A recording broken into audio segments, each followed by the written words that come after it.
अच्छा मुझे ये बताएं कि शहबाज शरीफ कहता है मुझे 15 माह मिले हैं, मैंने दिन रात मेहनत की और कौमें ऐसे बना दी। उन्होंने मेहनत की है, चोरी की है, दिन रात चोरी की है। दिन रात चोरी की है और उसके अलावा उसने कुछ भी नहीं किया।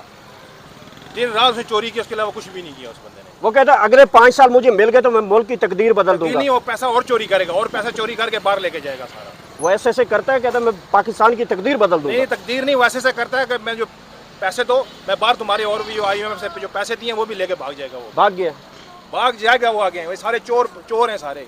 कौन शरीफ खानदान सारा ही चोर। कौन ठीक है? ठीक इमरान खान है, और कौन है?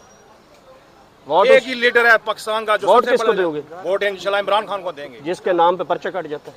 मैं कहता हूँ खोते को भी खड़ा करेंगे, उसको वोट देंगे, इमरान खान को वोट देंगे और किसी को नहीं देंगे वोट। ठीक है जी, अस्सलाम वालेकुम। कोई एक काम बताएं जो इस हुकूमत ने किया हो आपके। बिजली महंगी की है, गैस महंगी एक काम बताना जो काम आपके लिए किया है। नहीं, हमारे लिए तो कोई काम नहीं किया। क्या क्या किया? उन्होंने अपने लिए किया है, हमारे लिए तो